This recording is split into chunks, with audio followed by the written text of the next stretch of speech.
3. Building excellent communication skills. Communication is an essential part of everyday life. In everything we do and in whatever sector of life we find ourselves, we communicate.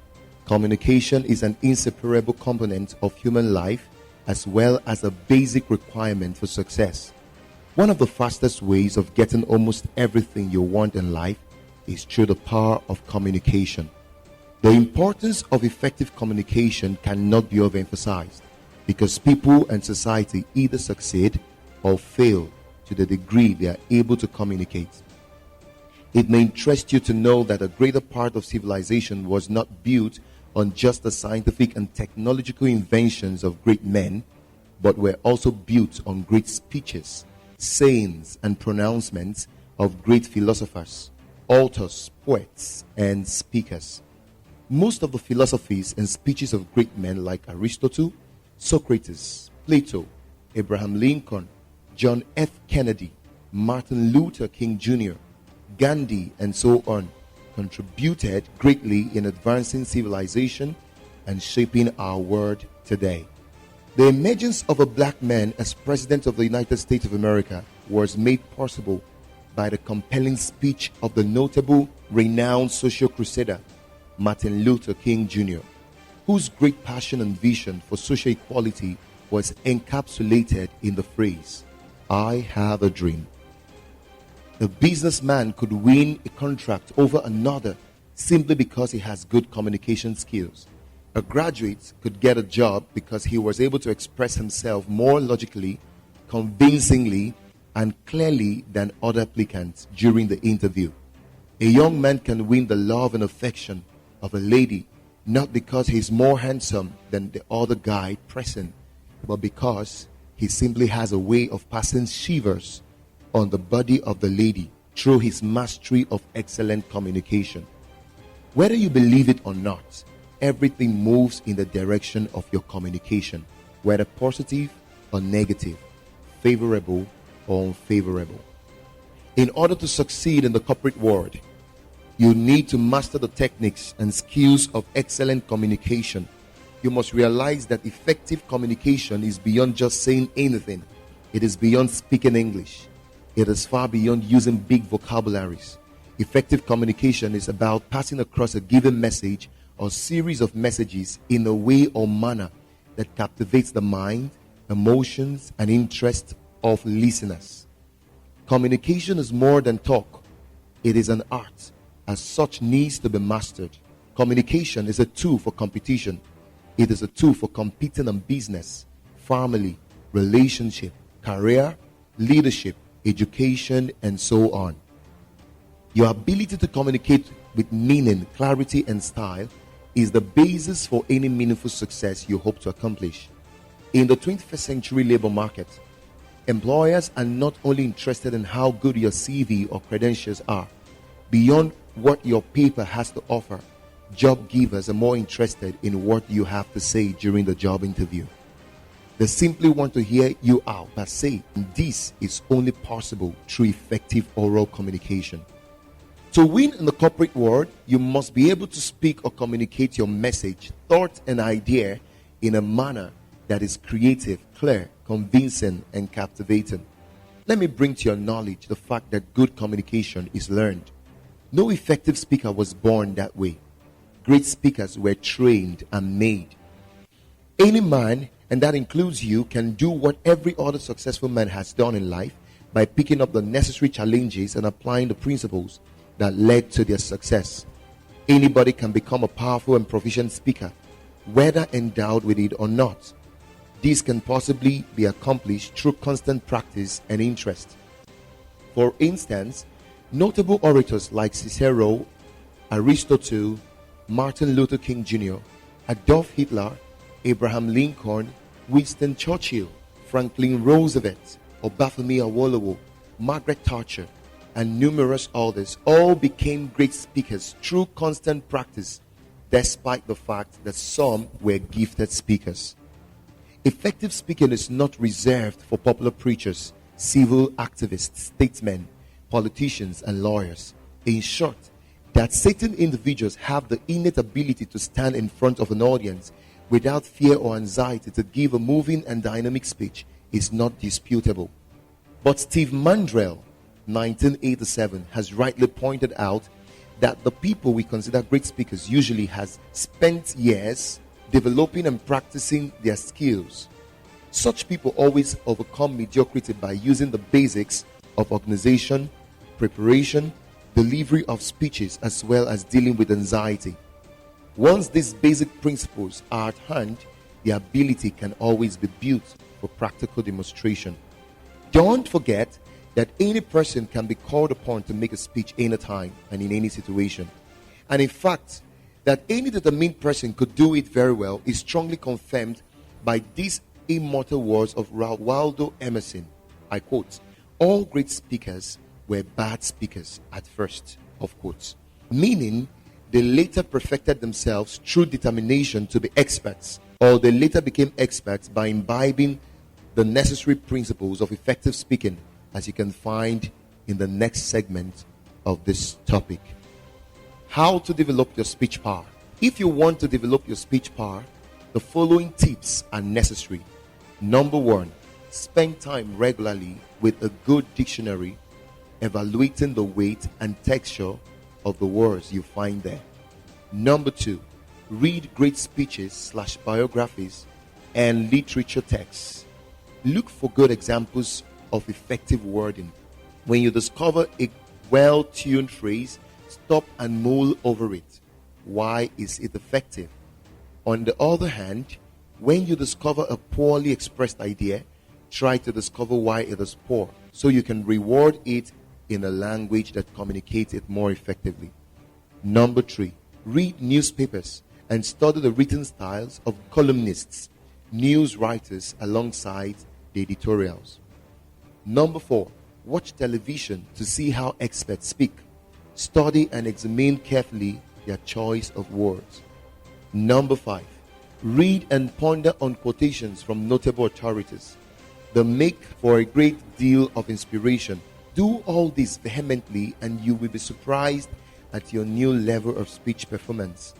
Number six, however, if you are the type with ideas but always find it difficult to express them in a gathering due to shyness or any other barrier, there is a way you can regain your full freedom. Attempt to build the necessary courage and begin to express your mind within a small gathering composed of either your peers, family members, schoolmates, or study group, religious group, or any other small association you may wish to identify yourself with. As a matter of determination, you need not only build courage, but also the eagerness to speak in such meetings. With such participation, you can then graduate into addressing the bigger audience and so forth. So many years ago, while in grade school, I used to have public speech fright, but I courageously broke the barrier by asking questions in classroom and contributing to discussions. In fact, it didn't matter to me whether I was grammatically correct or not while making those attempts, as all I needed was to have my voice heard. By doing this, I was simply building my speaking ability. It didn't take long that I became so vocal and confident when making a speech. I became my school's representative in state quiz competition and debates on a regular basis. Similarly, if you are a member of a club or organization, always be inquisitive to contribute to whatever discussion that is on, and before long, you will graduate into a speaking celebrity. I assure you of this because the same strategy has worked for me much, that there is no category of audience I cannot address today confidently and stylishly. Charles C. DePew said, and I quote, "There is no other accomplishment which any man can have that will so quickly make for him a career and secure recognition as the ability to speak acceptably." I'll be back after this short break.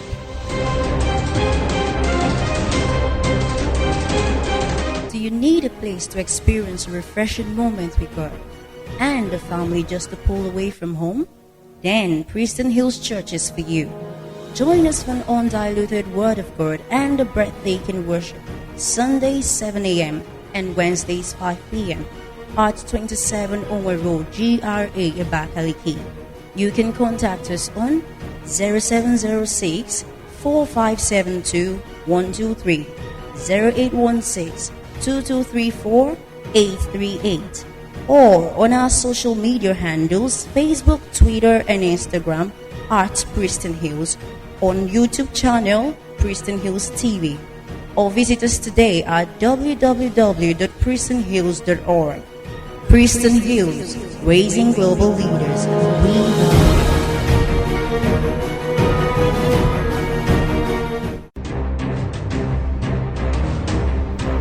Welcome back. General principles of acceptable communication. Below are some essential principles of speaking that must be taken into serious consideration if you must perform well. Number 1, use every opportunity to practice very well. Practice is the key to perfection.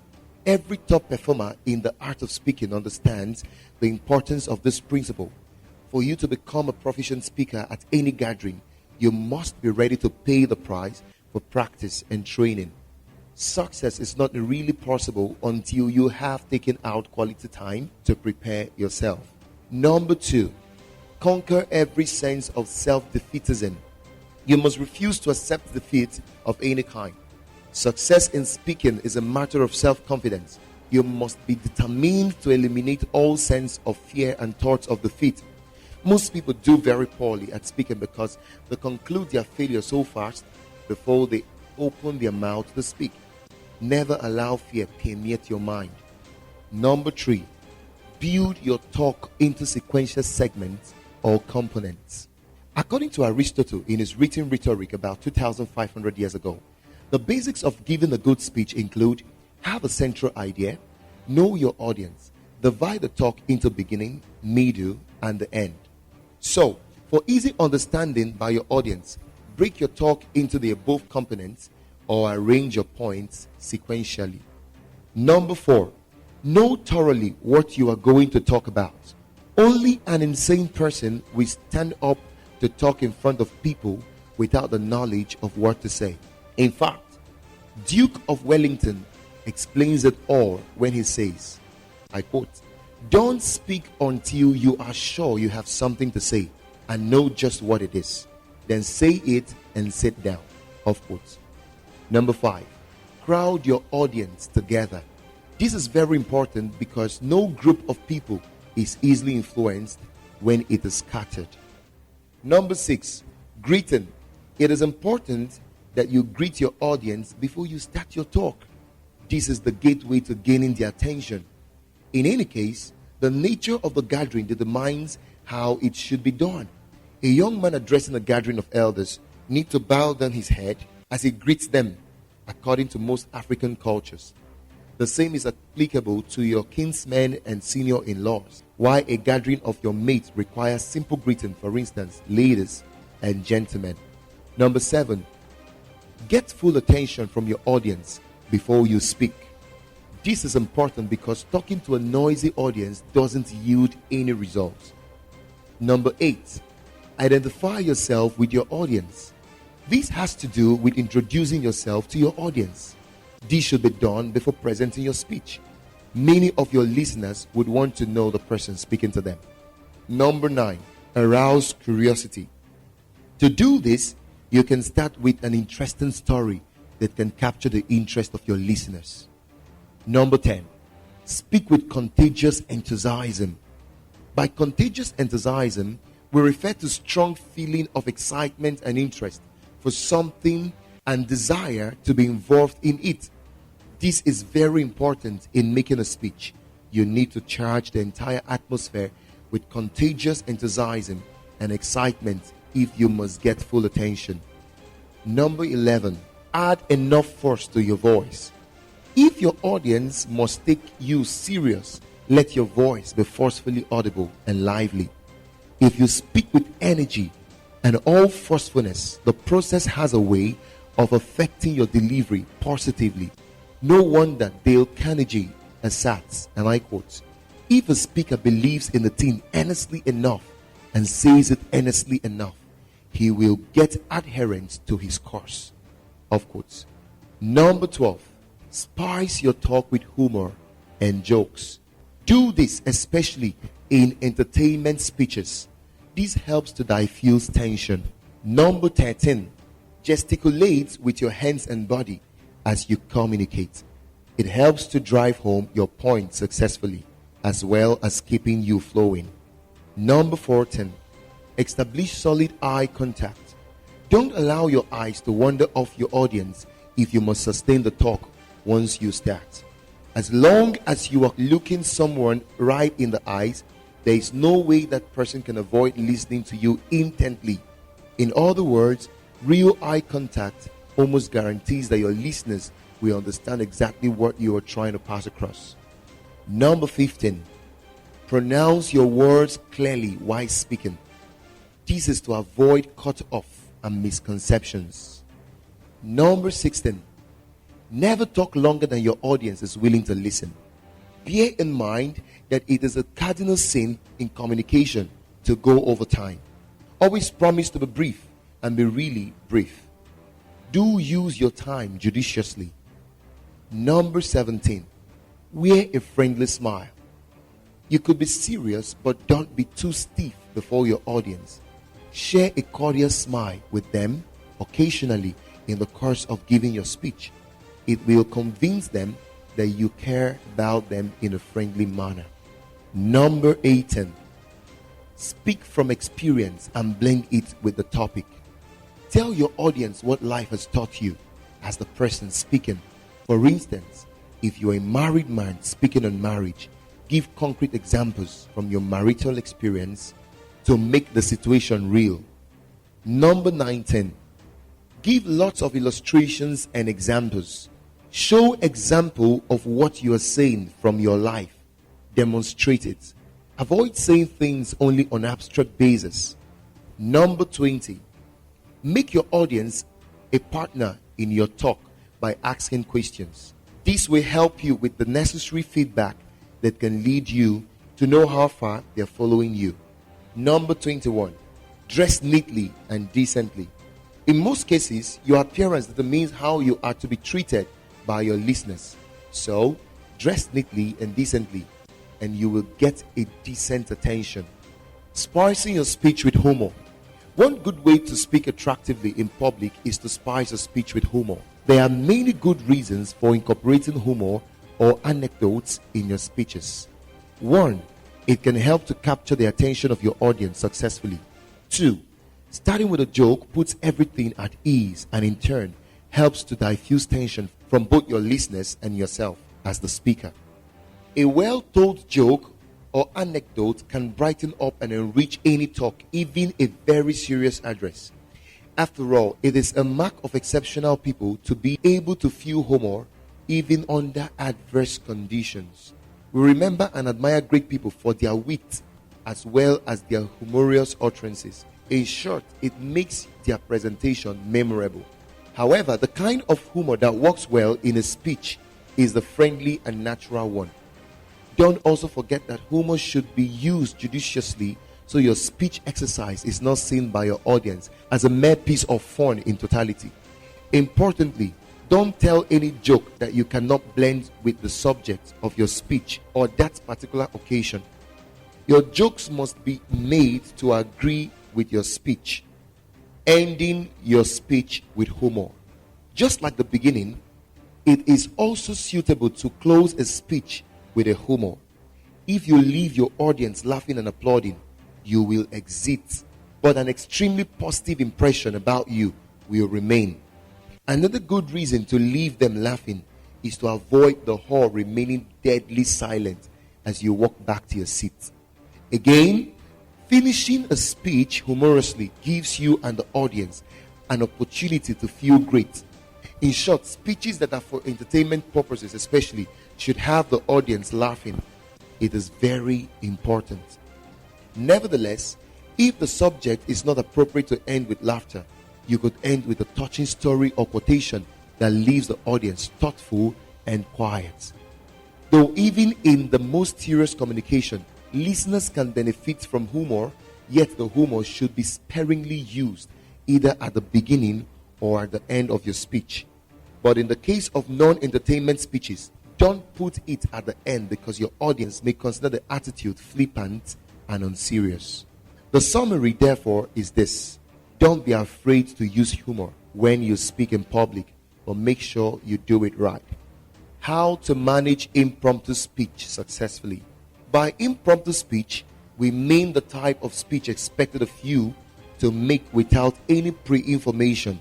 It can also be thrust upon you right in the occasion you find yourself, without any initial notice. In order not to be a failure in that mood, the following tips are necessary. Be ready to speak impromptu each time you find yourself in a gathering. Take note to make notes on the topic under discussion, if it is a discussion or lecture forum. As the topic progresses, feel like being called upon to say something. And if you are accidentally called to say something, don't apologize by saying, "I am sorry, I didn't know I would be called upon." Rather, feel free to pause for a few seconds to collect your thoughts. Keep your head high, your back straight, your shoulders relaxed, your eyes alert, your voice strong, your pitch moderate, and begin to talk. Don't speak more than necessary, and the audience will admire you for being able to organize your ideas and for being able to arrange your ideas under such a difficult circumstance. In a situation where you are asked a question, don't rush into answering it if you don't know it. You can even decide to use delay tactics to gather some ideas for something reasonable. If it is something related to this one, you can simply say, I quote, "That is a good one. You have just asked me about the benefits of privatization of the oil industry in Nigeria." Off quote. In fact, this strategy will not only make you remember some important points, but it will also make your audience get the question very well. Then proceed to give 2 to 3 points without boring your audience with irrelevant details. After all, no one expects you to deliver a lengthy speech in such a situation. Finally, try to wrap up the impromptu speech with a forceful statement that people can ponder on and in turn respect your ability. Time management in communication. Time is the most precious commodity to have. Therefore, how we manage it has a profound effect on how our lives turn out. If you want to make impact with your speech, my appeal to you is, don't waste too much time talking to your audience. In fact, one of the worst mistakes you can make as a speaker is talking too long. It doesn't matter how greatly you think your speech can affect your audience, you must not exceed the time allotted to your speech. If you talk too much, your audience will go away with regret ever listening to you, or they may go away with the impression that you are an everlasting speaker who doesn't respect other people's time.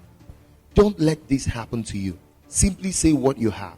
Say it moderately and sit down. No matter how excited you are about your talk, always try to moderate it. This will show that you consider the interest and time of your listeners.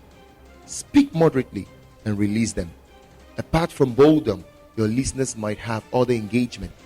To manage your time effectively, below are some useful tips. Number 1, practice at home and time yourself to know what time it will take to deliver your talk.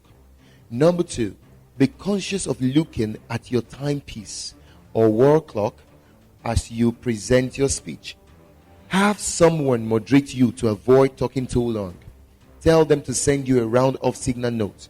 And immediately you receive such a note from the moderator, don't hesitate to round off in less than 3 to 5 minutes time. Ensure that you go straight to the point. Most people spend time saying irrelevant things while time burns away. Number 3, ensure that you go straight to the point. Don't waste time saying irrelevant things before moving forward. Eliminate the undesirables and hit the nail on the head.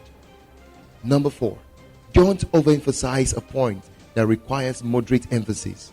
You can use illustrations, stories, and personal life experiences, but don't overemphasize them exhaustively. They shouldn't waste anybody's time at all. Number 5, don't allow your written piece of speech to be too lengthened if you have the opportunity to determine its length. How to overcome nervousness in speaking. Anxiety, fear, stage fright, emotional problems can happen to someone immediately he is invited to speak or when he's about to start the speech. It can manifest through different ways like quivery voice, trembling hands, increase in heartbeat, sweating, etc. But thank goodness that they are all curable. So to overcome all of them, try the following approaches. Number 1, imagination approach. Imagine yourself talking to the audience and enjoy mastering over them instantly. Number 2, rational approach. Say to yourself, I'm prepared. I know what I'm talking about, or I am glad to talk to these people. Number 3, yawning/eye contact approaches.